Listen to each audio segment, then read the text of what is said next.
សួស្តីបងប្អូនជាទីស្រឡាញ់ជាទីរាប់អានទាំងអស់គ្នាថ្ងៃនេះនាងខ្ញុំមានប្រធានបទថ្មីមួយទៀតហើយដើម្បីចែកជូនដល់បងប្អូនទាំងអស់គ្នាប្រធានបទនោះគឺមានចំណងជើងថាមានផ្ទៃពោះយូខែសូដនចេះរីកមៀតគួរចេះបដូរឲ្យទ្រនាប់ឲ្យត្រឹមត្រូវ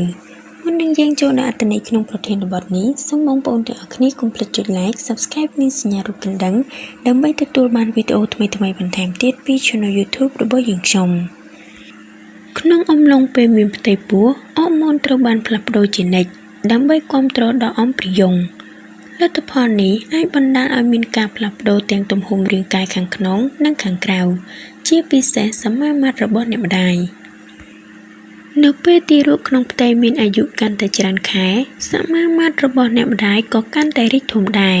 ឧទាហរណ៍សូដានចាប់ផ្ដើមរីកធំដើម្បីរៀបចំការផលិតទឹកដោះសម្រាប់បំពេញតម្រូវការរបស់ទារកនៅពេលកាត់មកដែលធ្វើឲ្យជះឥទ្ធិពលដោយផ្ទាល់ទៅលើការពាក់អាវទ្រនាប់ដូច្នេះអ្នកម្ដាយត្រូវការផ្លាស់ប្ដូរអាវទ្រនាប់ញឹកញាប់ដើម្បីកុំឲ្យមានអារម្មណ៍ទើសទាល់ឬពិបាក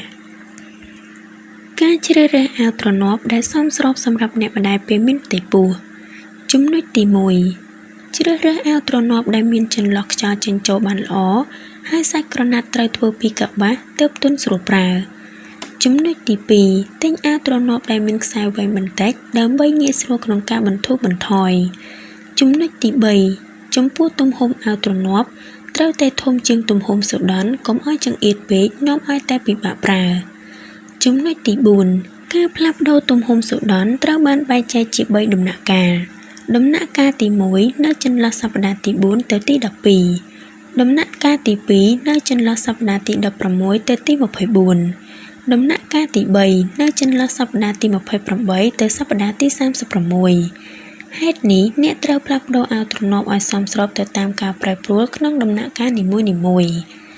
ចំណុចទី5សូមយោបល់ពីអ្នកលក់ដើម្បីជ្រើសរើសបានអាវទ្រនាប់ដែលមានគុណភាពល្អនិងសមស្របសម្រាប់ពេលមានផ្ទៃពោះ